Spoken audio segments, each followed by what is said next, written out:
House to Home, presented by Remax Diamond Realty.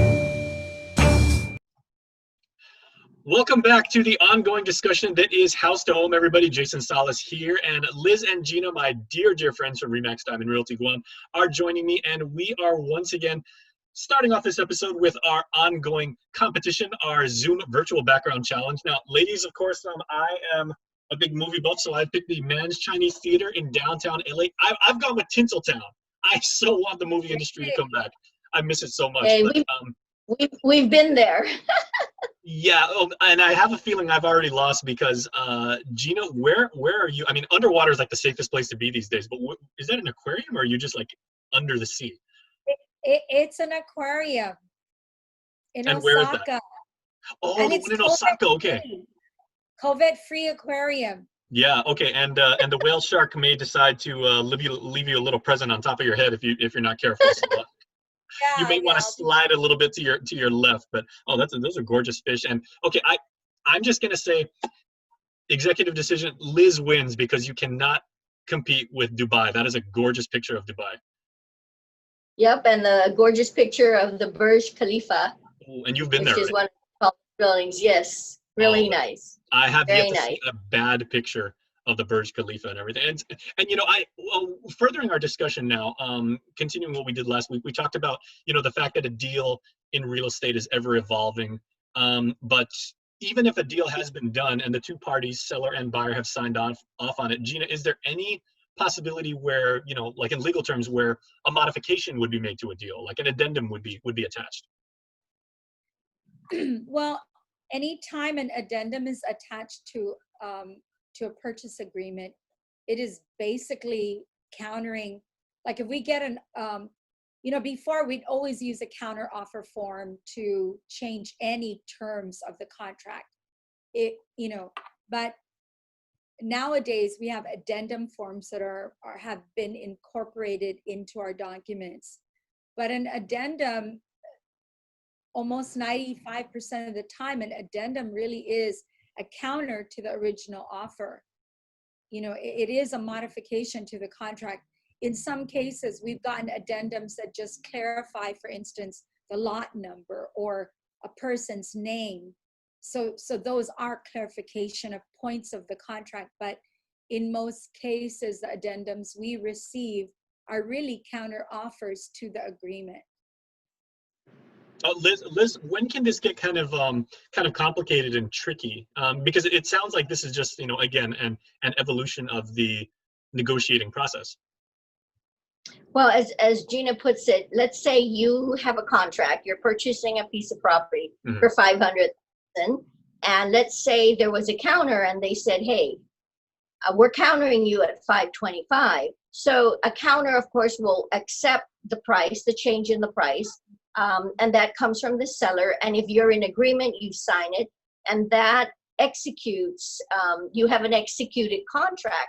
However, during the course of let's say you're in a contract for like a 60-day window, you're going to close your deal in 60 days. But during the course of the 60-day window, there's a change, or you wanted to include certain items with the purchase agreement. It could be, let's say you discovered through your inspection that there was damage in the unit, and the owner may have agreed to credit a repair. So the addendum would reflect the credit of, let's say, $1,000 or $2,000 to handle the repair for that unit, for that particular item. So addendums can make changes to the price. It can make changes for a credit towards the purchase. It could be the seller has to repair certain items. So the addendum could be an ongoing process. But the thing about it is, it's not agreed upon unless both parties sign. If both parties sign, then that addendum is executed. Sometimes a seller wants to credit something. It's not applicable or not executed unless both parties sign. So we've had issues where a buyer would say, I didn't sign this, I didn't agree to it. So it definitely requires both parties' signatures. Now, Gina, in a perfect world, you know, like these types of transactions would be, would be hammered out and agreed upon in a civil manner. But I'm assuming that there are some cases where, things go completely sideways and it's like, okay, well, we just can't come to terms anymore. In that case, does it roll back to the original terms of the agreement, or does it even go to court? Well, or does the deal fall apart? Well, number one, the deal's falling apart at that point, right? If the buyer and the seller are no longer in agreement, the deal is falling apart. There's no other way to look at it. They call that trouble in paradise, right? Yeah, absolutely. And whether it ends up in court is really up to the parties. My philosophy has always been, try to work it out. Yeah, work it out. In real estate transactions, a seller wants to sell and a buyer wants to purchase. If something's going wrong and these guys are not having a meeting of the minds, something has happened to drastically change the buyer's mind or the seller's mind. And I've always been of the mindset that, these things need to be worked out in as nice of a way as possible. If people cooperate and communication is open, there's nothing that can't be worked out. And I always feel bad for both sides. I mean, of course, the buyer wanted to buy this house. Whatever has happened could be beyond their control. And a seller wanted to sell. So what's happening may have been beyond their control as well. But that's my mindset. And that's what I always try to promote with the people I work with. And now, Liz, as the broker, where do you come in this transaction? Because now it sounds like you're almost like a combination of security guard and traffic control and goalie. Well, as a broker, we represent, we're trying to help both sides. We're trying to help the buyer and the seller. And I think our role is, what is the solution? What can you come up with to help so that both parties walk away happy? And sometimes the addendum, when we prepare the addendum, sometimes it has to do with the appraisal. So let's say you're buying it at $525, but the appraisal came back at $495. That's where the addendum reflects there's a change. But again, both parties have to agree. So whatever the issues are, our role is to assist both sides to help them come up with a solution that would help. And then we continue to move the transaction forward. So we're problem solvers at every juncture of the transaction. And you are full service. But ladies, I guess my question now is the deal ever really done? I'm getting scared. It's done when the seller gets their check and the buyer gets their keys, then it's done.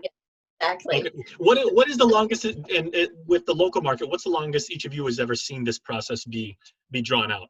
Because of little, minutia or, details that, get addended. Now, are we talking about residential, or are we talking, because, it varies, right? Depending on what type of deal you're working on. I've had commercial deals that have taken more than a year. Wow. I've had a deal that took 5 years before we actually closed a transaction, because there were terms and conditions that took a while. So with residential, normally it's like a 60-day window. But if something crops up, I think Gina had a transaction that took 3 months or 6 months to actually close the deal. 6 months. Because there were 6 months, because there were complications that needed to be resolved before she can close it. Mm-hmm. Okay, and, so can I point out the difference between? I mean, we of course we work on a commission basis, and with your real estate professional, we're going to get paid the same amount. We get a percentage of what owners make, and that's not going to. I mean, I could take a year to solve a situation and get it closed, and I'm going to make the same amount. Okay. Well, be nice to your realtors, everybody, because they are on your side and they want to make sure this process, even though the deal is ever evolving, they want to make sure that you get the very best possible value for your transaction, whether you are the buyer or the seller. So thank you once again. So Liz, if you don't mind flying over on your, what I'm sure is a fully fueled Learjet, and Gina, if you want to invite some of your aquamarine friends, because if you want to invite Aquaman and all the other creatures of the sea, let's go watch the movie. You guys want to watch the new James Bond movie or the Top Gun Part 2? My treat. I'll buy you guys popcorn. Okay, yeah, so come check me at the movie theater, and we'll see you guys next time. Bye-bye. Bye. House to Home, presented by RE/MAX Diamond Realty.